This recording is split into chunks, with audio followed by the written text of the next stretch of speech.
Tonight, power to the people as Scotland votes 3-1 for a parliament.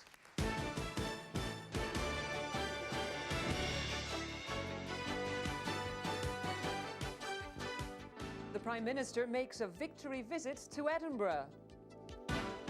And the celebrations for those who say Scotland's a nation again.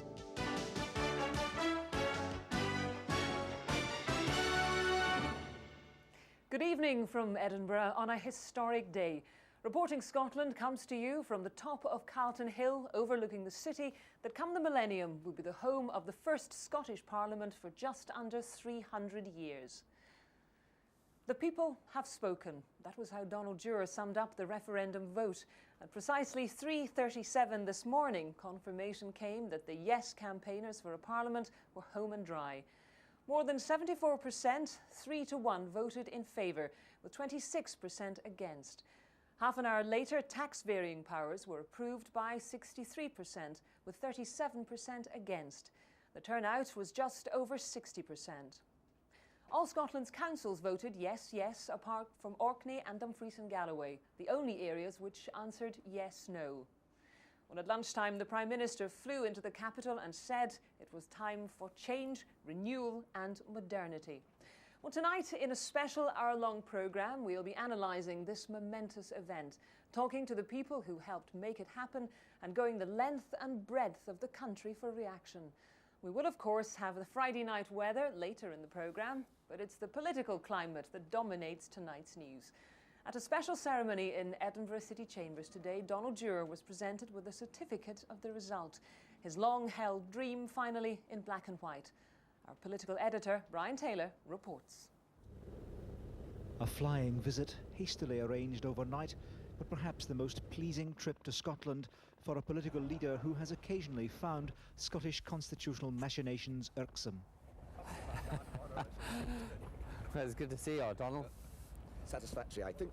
Very satisfactory and well done. Yes, well done indeed. A vibrant, confident welcome awaited the Prime Minister in Parliament Square, home to the nation's last democratic assembly, adjourned nearly 3 centuries ago. Applause, perhaps especially for Donald Dewar, who now looks certain to deliver what so many others have promised. The Prime Minister was careful to pay tribute to those who paved the way, not least his predecessor, John Smith. John Smith spoke of this as unfinished business. In this referendum, we have begun the task of finishing that business. And the benefit will not just be here in Scotland, but throughout the United Kingdom. The era of big centralised government is over. This is a time of change, renewal and modernity. This is the way forward. Well done, Scotland, for taking it. Earlier, Donald Dewar invited leaders of the other parties, including the Tories, to witness the formal notification of the result by the Chief Counting Officer, Neil McIntosh. The result exceeded all my expectations. It does, I hope, end much argument and dispute. Mr. Dewar warned against any parliamentary blocking tactics which might seek to frustrate the popular mandate. What I think it does mean is that the barrack room lawyers, those who simply want to obstruct, will be sent packing. Of course, there's going to be proper parliamentary scrutiny. Of course, we'll listen to suggestions about genuine improvements. But I hope that those who object just fundamentally and are prepared simply to obstruct will pack their bags and go. By any standards, this was remarkable. The votes rolled in, even in a nation allegedly jaded with politics. Support for Home Rule even broke through the artificial hurdle, 40% of the total electorate, which frustrated devolution in 1979. It had seemed at times a disengaged campaign, but it would appear that Home Rule is indeed the settled will of the Scottish people. With the Welsh referendum next week and further reforms promised, Mr. Blair had every cause to smile today. Well, in the end, the politicians had to stand aside and let the people decide their own fate. The high turnout showed Scots were determined to seize the moment and play a decisive part in the nation's history. As Abir Parks reports, there were jubilant scenes as it became apparent that the dream was about to become a reality. The first result of the night was in Clackmannan. It was just a taste of things to come. The votes cast for I agree that there should be a Scottish Parliament, 18,790, representing 80% of the ballot box.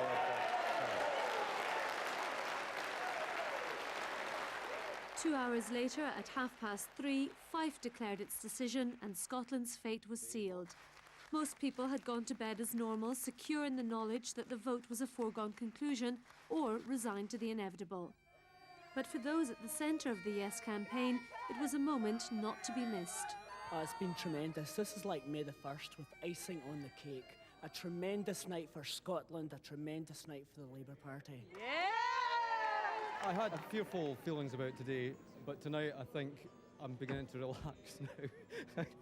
And we're not doing it just for Scotland, we're doing it, I think it's going to have the effect is just going to trickle right through the whole country. It's a great victory for Scotland, and I agree Donald Dewar deserves the majority of the credit in this. He has been absolutely tremendous, statesmanlike, and I hope that he'll be the first leader of the Scottish Parliament. We can only sing. Okay, let's sing. So come all ye at him with freedom. Never heed what the Hades go forth. Unlike this delighted group, Scotland was in perfect harmony when it went to the polls yesterday. In contrast to the 1979 referendum, every part of the country voted in favour of a parliament, with only Orkney and Dumfries and Galloway voting no to tax-varying powers. In the Central Belt, support for devolution was overwhelming. 83% in favour in Glasgow and nearly 72% in the capital. This morning, as Scots woke up to a new future, there were no regrets.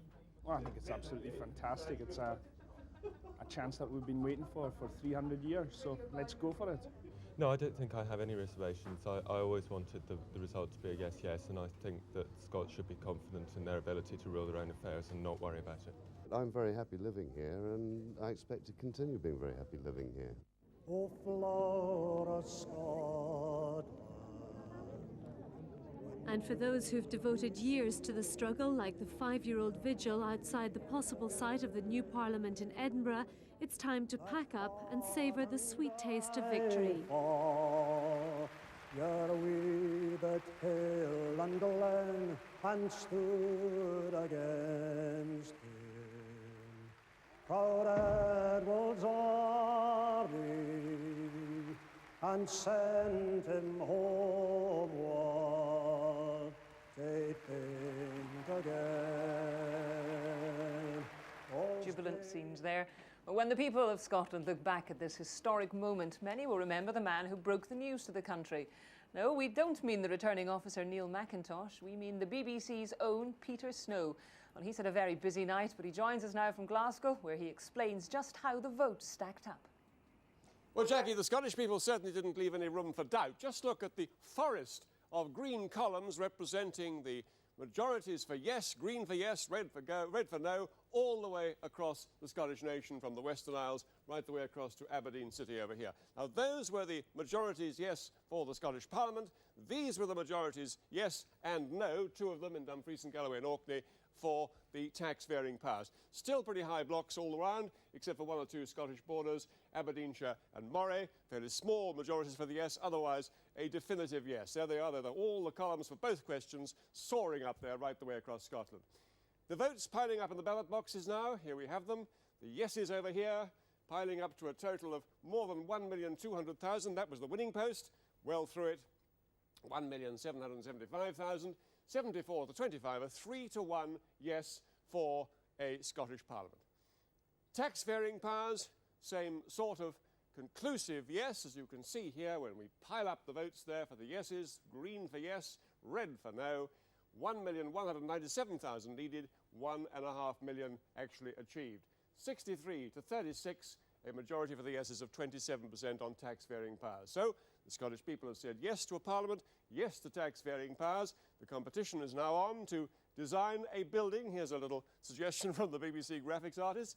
Anyway, inside, and the Scottish people opening the doors now to a devolved Parliament within the United Kingdom. Scotland will have a Parliament. It'll be elected by proportional representation. And because they said yes also to the second question, they've also opened the doors to £450 million of extra possible expenditure by varying the rate of income tax up or down 3 pence in the pound.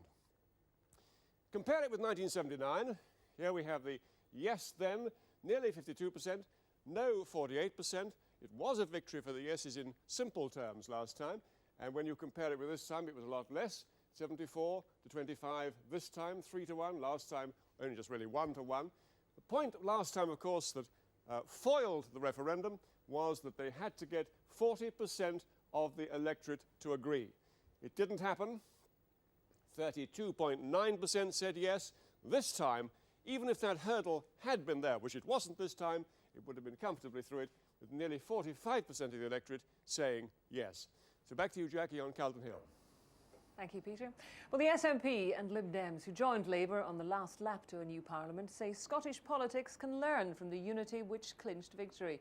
But the Nationalists are also determined to remain Labour's principal opponents. Scottish Tories have signalled they'll respect the vote and use the parliament to try for a comeback. Alan Mackay reports. Making a good stab at the style of footballers after achieving their goal, Liberal Democrat and SNP leaders Jim Wallace and Alex Salmond move off into the new Scottish political era, claiming that unity has been a useful addition to their political vocabularies. The Yes campaign didn't pretend that we agreed on everything. I mean, Donald Dewar was quite explicit that he was a unionist. I was quite explicit that I believed in independence. What we agreed upon, of course, was the fundamental point, that we trusted the Scottish people to decide that position. And I think that honesty, on the one hand, of not pretending that we were totally in agreement, got a lot of respect from people. We trusted the people, so the people trusted us. Clearly, we believe in different objectives. I ultimately want to see a federal Scotland, but the unity we had during this campaign was perfectly genuine. We actually believe that the proposals which the Scottish people have so overwhelmingly endorsed will lead to the better government of Scotland, but we also agreed that no matter what end point we want to see, that will only be determined by a vote of the people. Scottish Conservatives stood alone among the parties against the Parliament. They were at the official handover of the result, but it was a cordial invite for the formalities only. Now they must fight their way back from the wings and will use the Parliament to do so, remaining focused on the anti-SNP line they took in the referendum. Obviously, we respect the result last night and the judgment of the Scottish people. But what is a matter of great concern, obviously, to us as a unionist party, is that, as you see, Alex Salmond's but a few yards away, saying this is the beginning of the end of the United Kingdom. And that's why the Scottish Conservative Unionist Party will be contesting those first elections in the first half of 1999 vigorously and passionately. But how long can the alliance of the other parties survive the night of September the 11th, 1997? It's clear Labour's referendum partners will not ignore opportunities to resume the attack against those who've been friends in recent weeks. I think, it all depends. I mean, different people have different... I watched Brian Wilson last night. I think it was 10:30 when he launched a broadside at the SNP. I think, all I'd say is that I don't think Brian really captures the mood of the moment in doing that. I think he was somewhat off-key, and perhaps he should pay more attention to the style of the Secretary of State, his boss. In the midst of the Conservatives' 18-year rule, it was the task of Canon Kenyon Wright of the Scottish Constitutional Convention to start the United Front for Home Rule. But when Tony Blair, then Prime Minister only in waiting, said Labour would stage the referendum, he gave it the thumbs down. Had the outcome changed his view? This was a matter for the parties, for their tactics. But I now recognise that the Labour Party was actually right, and I think perhaps very clever in having a tactic which trusted the people, as Tony put it, trusted the people to trust themselves. When Donald Dewar left the Count Centre, it was with the look of quiet satisfaction at a job well done. But the campaign over, not only does he have to steer the Scottish Parliament legislation through Westminster, he knows he'll also have to guide his party carefully through Scotland's new political setup in the years to come. Alan Mackay reporting, Scotland, Edinburgh. Well, so far we've heard mainly from the politicians and the campaigners, but now the news has had time to sink in. What are the feelings on Scotland's streets? Our reporters have been out and about trying to gauge reaction to the momentous decision. We begin with reports from the major cities, starting just here in the capital. This is David Miller in Edinburgh, a city once again destined to be a working capital. In the early hours of this morning, the people of the city delivered an emphatic yes, yes to the government's devolution proposals. On the streets of the capital, there's an optimistic mood.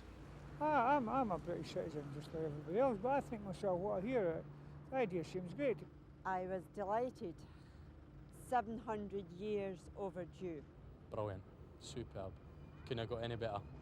A lot of legislation, government legislation, should be more relevant to the Scottish people, to the education system and to the legal system, all of the different things that should be more relevant to Scotland.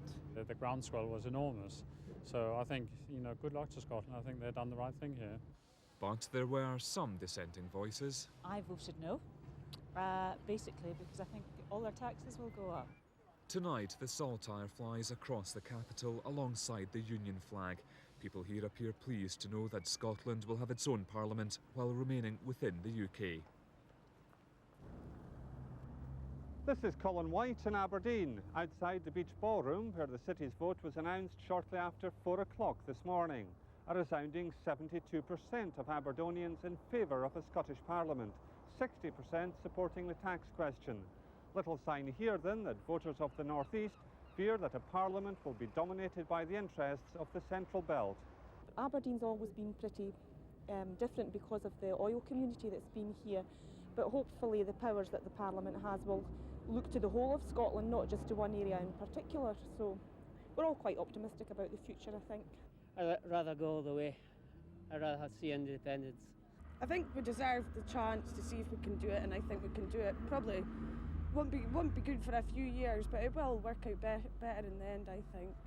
The North East has voted decisively, opinion turning full circle since the no vote in 1979. Here in Tayside, it was a firm yes to a Scottish Parliament, contrasting strongly with 1979 when the region voted marginally against.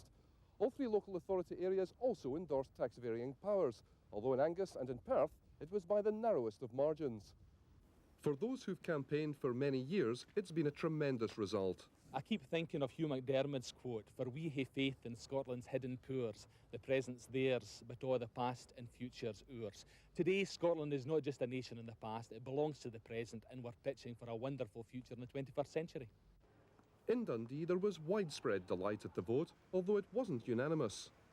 I was disappointed. Why? Because I'm a Conservative. The thing that the people wanted, and we've got it now and they've waited a long time for it, and I think it's going to be tremendous.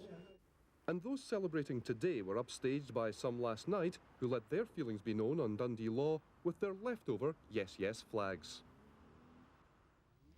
This is Caroline Moyes in Inverness, where the sun had actually come out by the time the result from 300 ballot boxes across the 10,000 square miles of the Highlands was finally announced. The people of this area appear to be stronger in their support for devolution than last time round. Very good result, and we'll see what the future holds. I would imagine everyone's thought about it perhaps more than they've been given credit for, and I think it came out in the results last night. I was very pleased about it indeed, yes. Absolutely delighted. I've waited a long time for this. It's a pity it's coming so late in my life, but can only look forward to something better from now. I'm very optimistic. Good for Scotland, good for the Highlands, good for Britain, good for the world, really.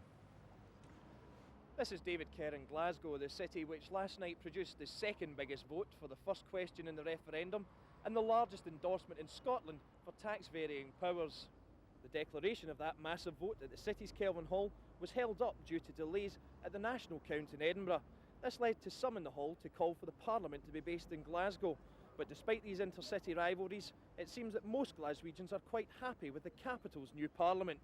I believe it will be good for the Scottish people. The votes, it was quite obviously a convincing victory for the Yes Yes campaign. I thought the No No campaign was pretty dreadful, to be honest. Well, I voted yes, so I'm pretty happy. It's my first vote. Got yes, so pretty pleased we've got it. Very happy. I don't know. Yeah. Better future for them. Well, the location for the new Parliament is unclear, with a substantial question mark now over the proposed site, Edinburgh's old Royal High School. But it's still the symbolic venue for devolution campaigners. We cross there now to Brian Taylor. Jackie, thanks very much indeed. Well, one who would hope to be a member of that potential Scottish Parliament, he would hope to be in this building, he was telling me just before we came in, is Alex Salmond, the leader of the SNP. Mr Salmond, you must be pleased, of course, with the result overnight. How much of an impact do you think did the nationalists play within that? We heard comments earlier, it was Donald Dewar that won it, it was the Labour Party who won it. Presumably you don't agree entirely with that analysis. I think it was the people that won it. I mean, the Yes campaign was a united effort. I think every part of that coalition played a significant part. But when it comes right down to it, it's the people of Scotland that won it. How do you uncouple yourself, though, from the Labour Party? A difficult period for a party like yours. You've been at daggers drawn with Labour for good reason, because they're unionists and you're nationalists. And yet for the last 3 weeks, it's been all lovey-dovey. How do you divorce? How do you get out of it? Well, Donald and I are getting on so well, too. I mean, you don't want it to come to an end all of a sudden, do you, Brian? I mean, there are substantial differences between, obviously, Donald Dewar didn't go about Scotland pretending he believed in independence. I didn't go about Scotland pretending I'd become a unionist. There are significant differences. I want an independent Scotland. Fundamental, isn't it? Well, it's a bit more than significant. What I was going to say, Brian, was that what we said was we disagree where Scotland should go, but what we do agree about is that decision lies with the Scottish people, and that fundamental point of agreement, I think, is the glue that held the Yes campaign together. Now, that's a legitimate political difference in the future direction of Scotland. What matters is how you conduct that argument, and I think this campaign has taught us that a positive approach to politics pays great dividends and is well respected by the electorate. And are you telling me you persist in that, or is it back to all-out campaigning with perhaps, there's a by-election coming up in Paisley, for example? Well, there are duties when there's a national interest at stake, like the future of Scotland, for politicians to bury their differences and campaign for the future of the nation. That's what's been done. There's also an obligation on an opposition party like the SNP to subject the Labour Party, particularly in West Central Scotland, to the scrutiny it deserves. And I think the SNP can both defend the national interest and fulfil our obligations as Scotland's opposition party. Here we again in a second, Mr. Sammer, joined now from the Glasgow studio by Donald Findlay, who was one of the leaders of the Think Twice campaign. Good evening, Mr. Findlay. What do you think now with regard to the vote that has been taken? Presumably you regard that as settled, and presumably anti-devolution campaigning will now cease, will it? Oh, there's absolutely no doubt. It was the clearest possible verdict from the Scottish people, and I accepted that and respected that at a very early stage last night. The Think Twice campaign was disbanded with the close of the polls, and I see no further merit in any further discussion in that light. What we have to do, I think, is to look at a position which will enable those of us who are concerned about preserving the Union to play a positive part in what lies ahead. Can I just pick up what you said there? Do you actually believe that perhaps those who have been hostile to devolution, the Conservative Party more generally, should now be working with the prospect of devolution, seeking to become members, more than accepting it, actually working with the grain of devolution? Well, it is a fact of life. There is going to be a devolved assembly, and it has tax-raising power, so it would be foolish for anybody to start and bicker or argue about that. One thing that will be a concern is where we go from here. And one of the dangers is that the Assembly, as I highlighted during the campaign, I think can lead to the breakup of the Union. I would hope that people who think like me will stand for the Assembly and play a part to try and preserve the Union for as long as we possibly can. Donald Findlay, thanks for that. Alex Salmond, it's all over for the anti-devolution campaign. What do you make of that? Well, it's sort of ironic. I mean, what Donald was saying during the campaign was if it was a yes vote, it would inevitably lead to independence. Now he's telling us he wants to try and stop independence, which previously he said was inevitable. I think almost that's an alliance with Donald Dewar that Donald Findlay is suggesting. I think that the yes campaign, the people who wanted to take Scotland forward, although we've got different ideas on the final destination, I think our trust in the people gave great product during the campaign, and I think that was very important. We trusted the people, and the people trusted us. Donald Findlay, briefly?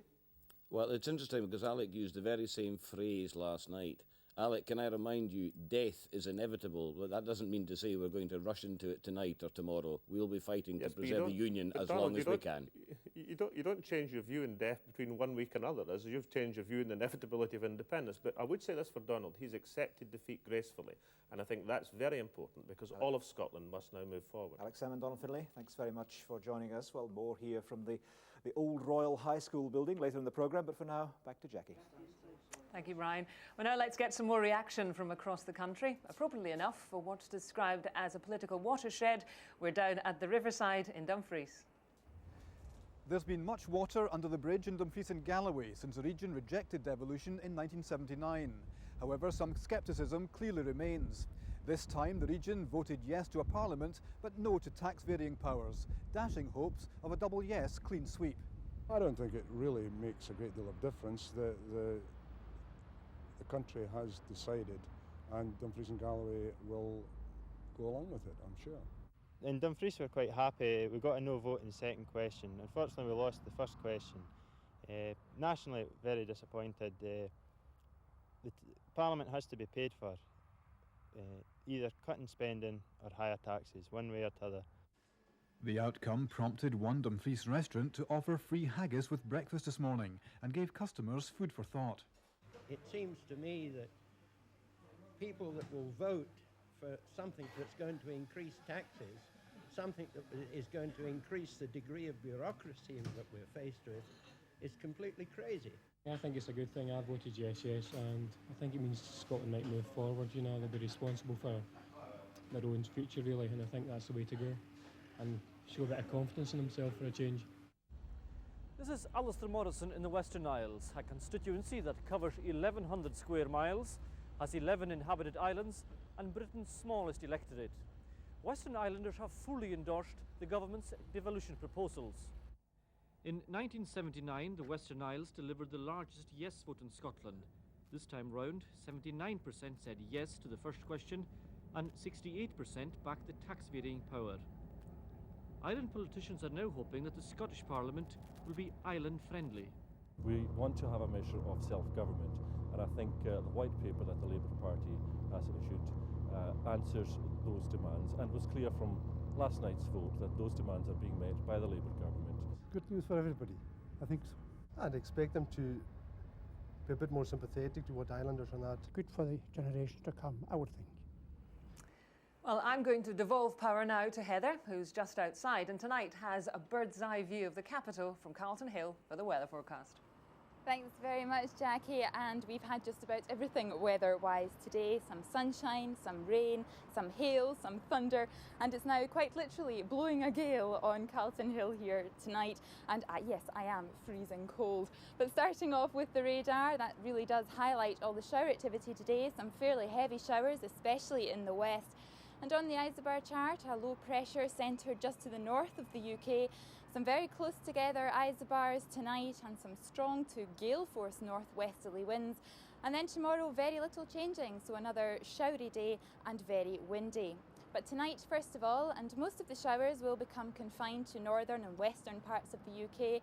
The south and east should become mainly dry with some clear spells. North of the border, those showers will continue in the north and west. In fact, some longer spells of rain for the western and the northern isles. But in the south and east, some clear spells, and temperatures typically down to 7 or 8 degrees Celsius, but possibly as low as 4 or 5 Celsius in some parts of the Highlands, although it will remain very windy with those gale force winds. Then tomorrow it's another mixture of sunshine and very blustery showers, heavy at times, especially in the west. Longer spells of rain should clear away eastwards from the outer isles, and the best of the sunshine tomorrow in eastern areas. But temperatures will struggle once again, 12 or 13 Celsius generally, the mid-50s Fahrenheit, and winds will be strong with those gales around exposed parts of the north coast. So for the Lookers Air Show tomorrow, wrap up warmly, a blustery old day, 1 or 2 showers and some sunshine. As for the rest of the UK tomorrow, we're all in the same boat really, a mixture of sunshine and showers, the best of the sunshine in the southeast of England, and temperatures there up to 17 Celsius at best, that's 63 Fahrenheit, but windy. For outdoor activities now, hill walkers tomorrow and plenty of showers on the scene, and we're skipping out autumn and moving straight on to winter, those showers falling as sleet or snow down to about 3,000 feet. And temperatures at that 3,000 foot level, not surprisingly, close to freezing. As for the winds from the northwest, 40-50 miles per hour with gusts up to 70 miles per hour in exposed places. And for sailors tomorrow, it is a windy old day, typically a force 6 or force 7 from the northwest, possibly force 8 or even force 9 around exposed parts of the north coast. Mainly good visibility, especially out with those showers. Looking ahead to the next 4 days, and on Sunday, cloudy in the north and west with some patchy rain, brighter in the south and east. Similar picture for Monday, and then brightening up generally by Tuesday and Wednesday, just a few showers in the northwest, and we should see temperatures start to recover by then as well. But from Carlton Hill here in Edinburgh, tomorrow's summary is all about sunshine and showers, some of them heavy and very windy once again. Back to you, Jackie. It's very nice to be inside tonight, I can tell you. Well, the vote has not only changed the political landscape of Scotland, but the whole of Britain itself. Our reporter David Nisbet has been in London, where reaction has been rather low-key. The papers say it all. The impact of what's happened may take time to hit home here, but the significance of the result is reflected in the headlines. Where government has been centralised in London for almost 300 years, changes will be inevitable. Only tourists cross the threshold today. The test of political opinion here will come later.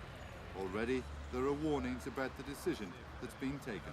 What I hope is that there weren't a disaster for Scotland and the United Kingdom, and I fear that it is a sad night. It's been a sad night for the future of Scotland and the United Kingdom. The Conservative Party will use all its efforts, as I say, to defend the United Kingdom. But we have to respect the views of the people. Clearly there will be a Scottish Parliament. We must try to improve the legislation when it comes before the House of Commons. Yours. Full amount, new customer. Buoyancy in the City of London today. The pound and the FTSE were both up after an indifferent week. But the devolution result was not the cause. The concern in the square mile is more on the long-term implications of the referendum result. Governments who've taken a tax and spend route have found that investment has dropped, that economic growth has fallen, and unemployment has tended to rise. So the Scottish Parliament certainly has a big responsibility here to ensure that its economic policies are not out of kilter with those in the rest of Europe, and indeed the strong, dynamic, growing economies elsewhere in the world. A front-page story that will have far-reaching consequences. Commentators south of the border are now trying to draw what they can from this historic change. These are uncharted waters in the way the United Kingdom will be governed. I don't think there's a panic on in Middle England yet about the United Kingdom falling apart. I think it'd be an exaggeration to say that the nation is agog with horror. I think people, broadly speaking, think that if the Scots want to go their own way, then they should be let to go their own way. The proviso is that the English do not pay for this experiment. For the time being, the rose and thistle sit side by side in Covent Garden Flower Market.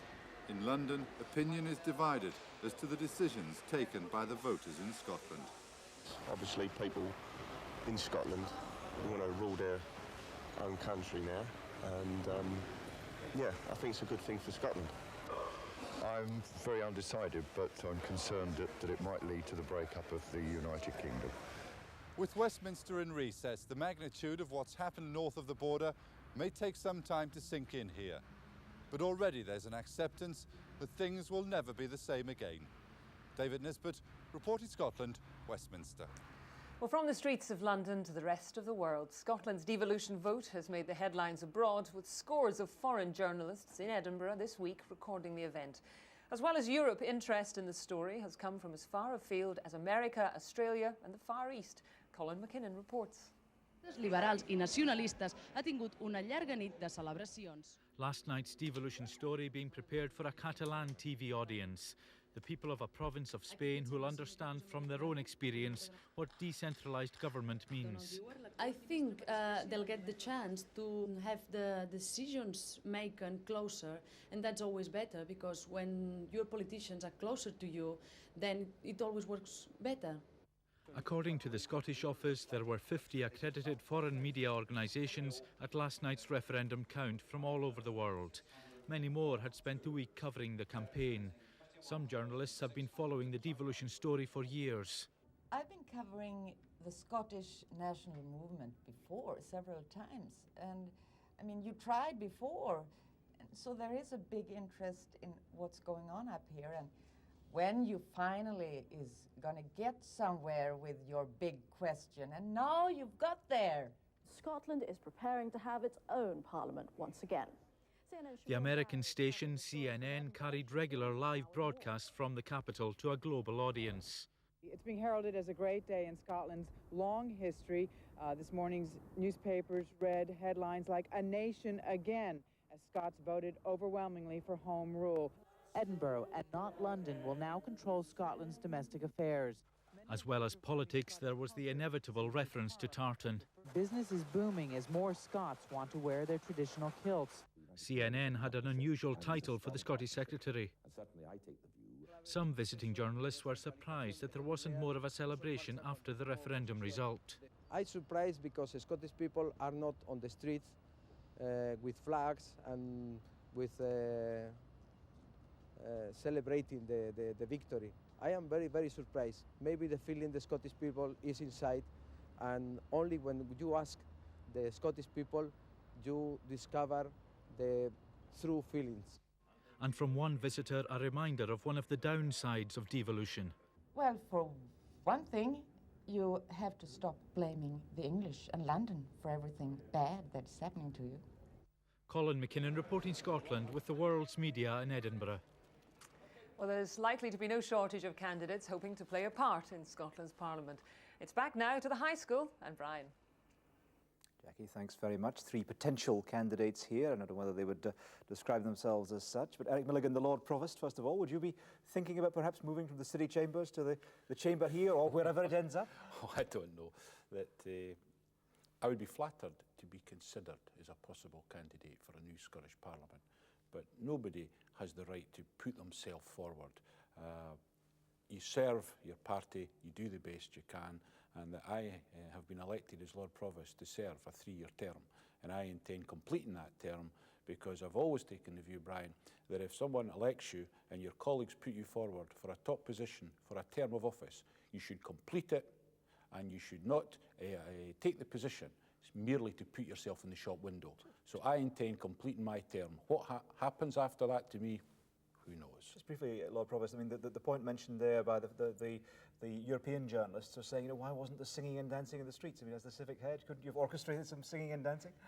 Well, I think that the people who are against the Yes campaign invited the Scots to think twice. And I think the Scots thought long and hard. They thought more than twice. They thought long and hard, and having thought about it in a very considered, very sober, very sombre, very Scottish way, simply went about their business, went very quietly to the polls and recorded their vote in overwhelming numbers. And that's a very Scottish way to do it, rather than just singing and dancing, shouting in the streets and breaking windows. None of that nonsense around here. Absolutely. Ian White, from the Conservative perspective, yes. Obviously the Tories were against this, they campaigned outright against it, but do you think now there might be individuals queuing up to occupy the seats here or wherever it ends up? I think there may well be some.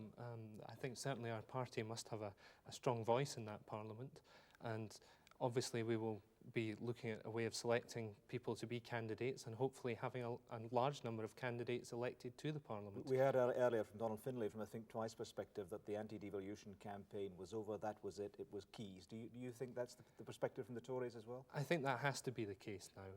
We've seen the Scottish people give their verdict on the White Paper. I think there may be some niggling issues with the proposals, and that you may see a few things in Parliament, maybe people trying to make slight amendments to the proposals before Westminster.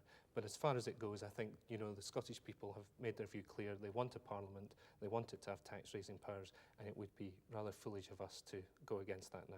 Madeleine McLaren, from a Liberal Democrat perspective, of course, you've argued and won PR, proportional representation, matching votes to the share of seats that parties get. But of course, the irony is that it would scalp your party, wouldn't it? I mean, you've got a vast number of seats at the general election, but you'd get a lower share, or you'd get your natural share, but it would cut the number of seats. I don't think it would at all. In PR, I think we would do very well in Scotland. I'd love to think we had an enormous number of seats, Brian. I can't quite see that. I think we will obviously hold our existing first-past-the-post seats, and I think we will have quite a number of additional members, and that'll be a good thing for Scotland. Do you think that the PR system that's been suggested, I mean, were you to be a member of that, do you think the PR system would produce the horse trading behind the scenes that's been claimed, or do you think it would produce a different sort of parliament? I think it'll produce a very consensual parliament because it will not be dominated by one political party. So I think there will have to be negotiation and compromise. I think we will get away from the antagonistic, confrontational nature that we have in Westminster.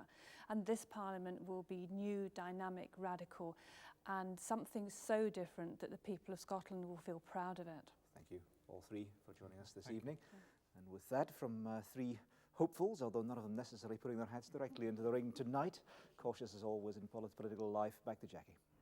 3 smiling hopefuls anyway. In Orkney, voters are still coming to terms with the island's narrow yes-no vote at the polls. It's a massive turnaround from the 3-1 vote against devolution in 1979. But islanders are still cautious. We go now to Kirkwall and our reporter Craig Anderson. Good evening, Craig. Good evening, Jackie. Yes, you join us here as we stand in the shadow of St Magnus Cathedral, one of Orkney's many historic landmarks, on this historic day for Scotland. And joining me are Jim Wallace, the leader of the Scottish Liberal Democrats, and Councillor Howie Firth from Orkney Islands Council. Jim Wallace, we've seen lots of backslapping and congratulations between the various parties, yourselves and the SNP and Labour today.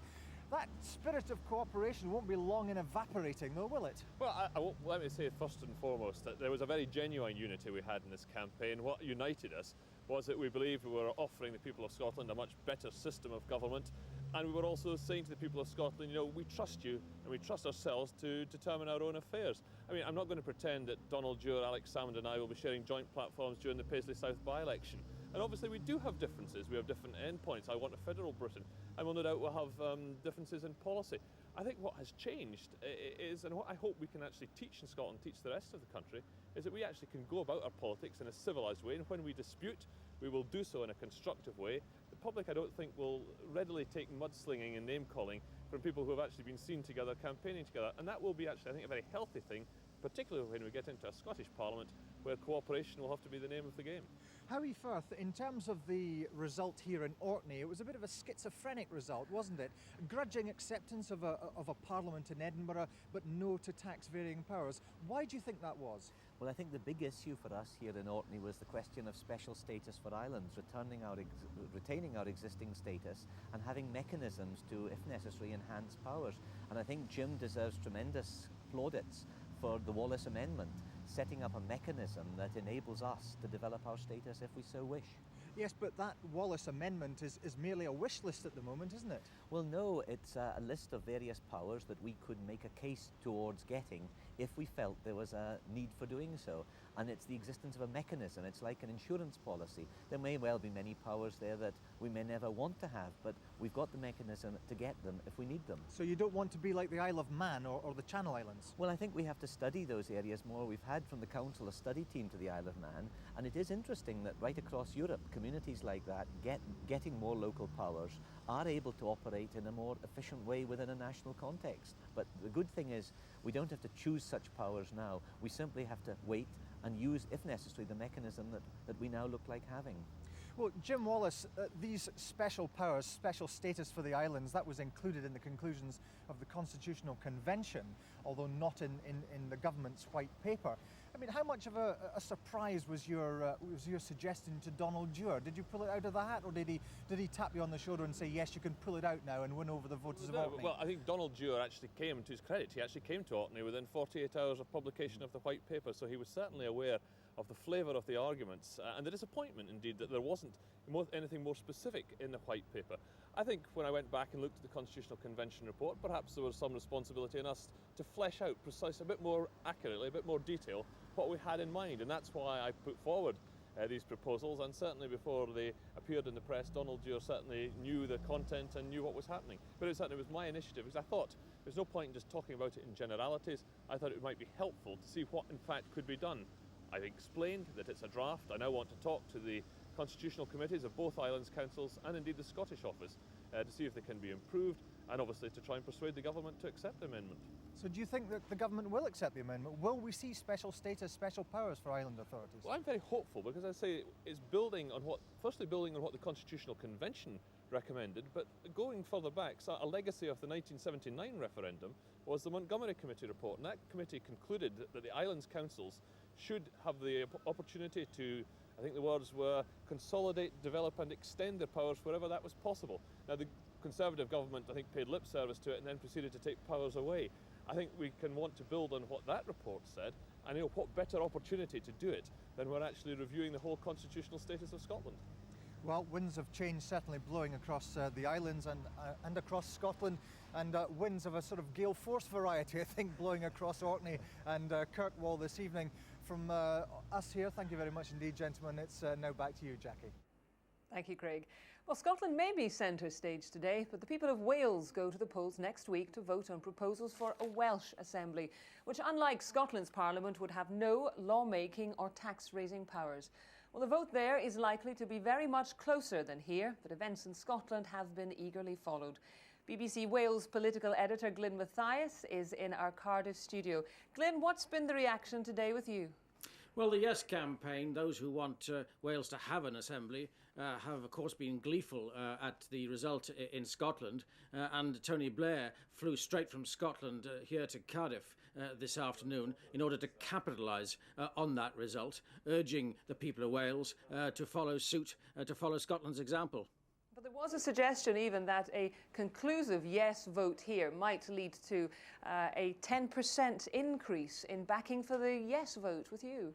Indeed, that is what the polls have shown. When people have been asked what would be the effect of a Scotland yes vote, that has been the result in some polls. And I do think there will be a boost to the yes vote. But the main problem here is that there isn't the same degree of enthusiasm, there isn't the same degree of consensus, shall we say, about this issue. Something like a third of voters in Wales appear still to be undecided, or they don't care about the issue. There's a great deal of apathy. And I think what the job of Tony Blair, and he indeed will come again next week, just 2 days before polling day, his job and the job of the Secretary of State, Ron Davis, is to try and get people's imagination going. Because the Assembly is so much less powerful than the Scottish Parliament, a lot of people are, I think, just a little less enthusiastic about it than they otherwise would be. Not much to be too enthusiastic about, and this does show in public attitudes. So is there really a sense of frustration that the Welsh are not being offered the same amount of powers as we are?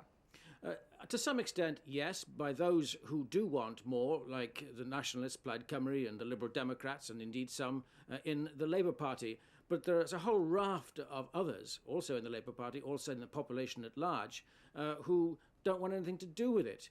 We don't have quite the same sense of national identity here in Wales that you do in Scotland for a whole host of historical reasons. We're much closer to England, much closer to London, perhaps, than you are. That's just one of the reasons. And there are a lot of people who don't see it necessary, particularly to have an assembly, who talk about, oh, it would just be jobs for the boys. It would just be a talking shop. It would just be a lot of hot air. The money could be spent on something more useful. That's a very common attitude to find on the streets of Wales. Glyn, very briefly, what do you think is likely to happen? A much lower turnout, I think, than you've had in Scotland, perilously close to 50%, I suspect. I would tip the yes vote to win, but not by an awful lot. We'll wait and see, Glyn. Thank you. Well, the business community was showing all of the signs of a turnaround today after the defeat of the No-No campaign. They're still nervous about some aspects of the devolution plan, but there could be a business spin-off for Edinburgh in particular. Here's our business correspondent, Connie Henderson. The financial community set the devolution debate alight when Sir Bruce Patullo, the Governor of the Bank of Scotland, expressed worries about a Scottish Parliament's ability to vary income tax. Sir Bruce wasn't available for comment today, but other banks are taking a more positive view. The Royal Bank said it would work with everyone involved to ensure the success of a Scottish Parliament. The Clydesdale echoed that. As a business, we face lots of challenges from lots of different sources as we go forward. That's always been the case in the past, and it will continue to be the case. We will work to make the Scottish Parliament a success, and we look forward to the challenge. During the campaign, business sat on the fence, preferring to see how the vote went. But they are nervous that increases in income tax could push up wage costs and affect competitiveness. Now they're gearing up to ensure government takes note of these worries. On tax varying powers, well, the people have taken a decision in respect of that. We respect that result, and we will work with the government to try and ensure that the legislation is drawn up appropriately. We were being given assurances during the devolution run-up that nothing would be done to damage the business environment, and we'll be looking to ensure that those making the promises keep them. And in the light of a new financial set-up for a Scottish Parliament, small businesses in particular remain concerned about the pressure on the business rate. There's even speculation that eventually the rate could vary across Scotland. Business rates in terms of profit and turnover have a 10 times unfair impact in small businesses than it does in large businesses, so they pay 10 times more in terms of profit and turnover. And what we are saying to the Scottish Parliament over the next 3 years is, let's improve the system to make Scottish small businesses more competitive with their English, Welsh and European competitors. Others, meanwhile, are eyeing the spin-offs of devolution and predict that Edinburgh will benefit significantly from a Scottish Parliament as the media and others clamour for an increased presence in the capital. Depending upon the eventual location of the Parliament within Edinburgh City, we would expect a boost for the office market in particular, perhaps a boost for the retail market and certainly a boost for the hotel market, the restaurant market. We'll be looking for a strong upturn in inquiries over the next few months. Despite their more positive viewpoint, the business worries won't go away, and the next few months will see all sectors lobbying hard to ensure their concerns are met. Connie Henderson, reporting Scotland. Well, now Scotland has voted for a parliament. What kind of parliament will it be? What will the nuts and bolts of it be? Well, the government has already said new computer technology could play a big part. Advocates of the idea say it would make its members more effective and give the rest of us a bigger say. Well, if we do get a push-button parliament, there'll be lessons to be learned from some of the smallest schools in Scotland. How? Well, our science correspondent Ken MacDonald explains. Lochdownhead in Mull is 25 miles by road from Tobermory. Its primary school, with 27 pupils, is the kind which used to be called remote, but not anymore.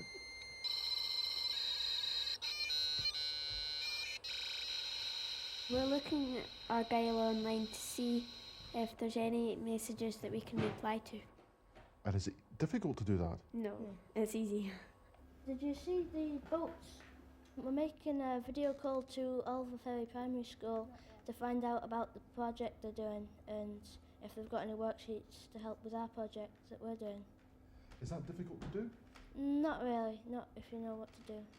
Argyll Online began 4 years ago. By the end of next month, all 99 schools in Argyll and Bute will be part of the network. It's not a gimmick. It's an absolute necessity, I think, to life in a small island school. It gives us a link between schools on the island and also we're able to access information from other places in Argyll. No, it's a necessity for us. The combination of the latest communications and computer technology is known as telematics, and as you can see, it's child's play. In fact, it's so simple that maybe even politicians will be able to use it. Most of Westminster has remained resolutely low-tech. Only the House of Commons Library has fully embraced telematics. Other legislatures around the world are going online. Members of the National Assembly in France have been logging in for more than 10 years. The Scottish think tank, the John Wheatley Centre, says it should happen here, and BT is already working with the Scottish office on proposals. How do you actually allow people who work in the Parliament, whether it's MSPs or indeed their assistants or others, to actually enable them to work there when they're physically not present in the building? So they could be the member of Scottish Parliament for the Western Isles. He or she does not want to be disadvantaged because they want to spend part of the time in their constituency. So how do you make sure that as far as possible they can continue to play an effective role in the Scottish Parliament when they're not there? Telematics could also let the governed have a bigger say, with electronic votes and opinion surveys helping shape new laws. But the experts are warning that technology also brings potential pitfalls. Maybe we have to think about the type of democracy that these kind of systems are promoting. We've got to decide whether democracy is a mechanistic system. Is it something about the representatives formulating questions which they then put to the populace who are asked to make a simple yes or no choice? Or is it something much more perhaps rich and a more generous idea about deliberation, about debate, about compromise? And some of these systems tend to shortcut those very important aspects of democracy. All the experts agree that if Scotland's to have a push-button parliament, work will have to start almost immediately. The future is coming, although for growing numbers of young Scots, it seems it's already here. Kenneth MacDonald, reporting Scotland on the Isle of Mull. Well, it's not only politicians who are coming to terms with the prospect of a seat of power in the capital. Many writers and historians believe it could mark the beginning of a Scottish cultural renaissance. Our arts correspondent Pauline McLean reports. Despite the recent efforts of writers and filmmakers, it is the traditional images of Scottish culture which dominate the world's imagination. But many people believe a new parliament will lead to the rebirth of Scottish culture. Historically speaking, when a seat of government is in a capital, it becomes a cultural centre. People tend to take more pride in their culture. That culture becomes stronger. Others believe the Renaissance has already happened, that the growing confidence in Scottish culture is just part of a nationwide confidence. Scots, I think, have been bedevilled because of the political limbo they were living in by self-doubt for a long time. And the self-doubts will resurrect from time to time, but they will be in a context of belief that we can do the things we want to do and achieve the kind of society we want to achieve. Whether beginning or simply continuing a cultural renaissance, Scotland clearly has a captive audience. Pauline McLean, reporting Scotland. Well, it's now back for the final time to Brian Taylor at the high school. Brian, you're all alone now. Once the celebrations or the sobbing has died down, what's the next step in the setting up of a parliament?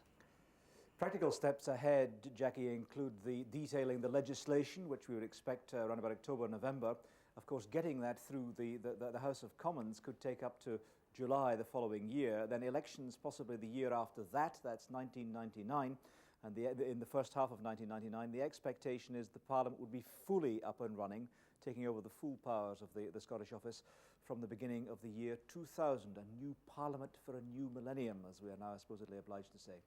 Well, we're only a few hours into it, Brian, and already the honeymoon season for the party seems to be over.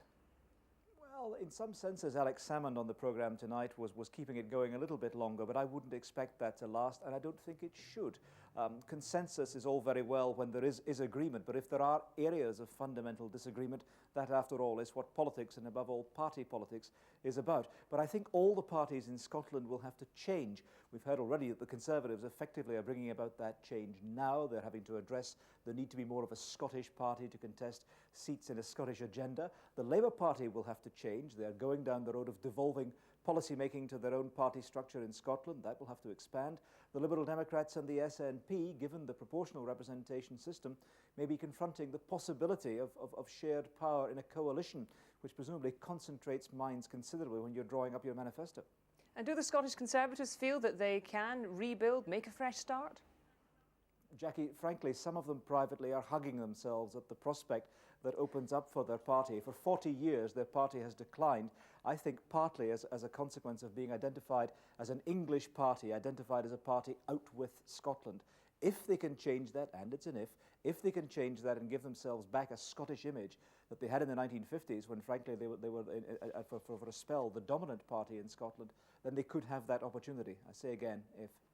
Brian Taylor at the high school, thank you very much for joining us. Well, that's all from this special edition of Reporting Scotland, the day the people of Scotland decided their destiny. I'll be back with a specially extended edition of our late news at 9:30. But behind me, as the sun sets on Carlton Hill, we leave you with the images of the night that changed history. From your national news, good night.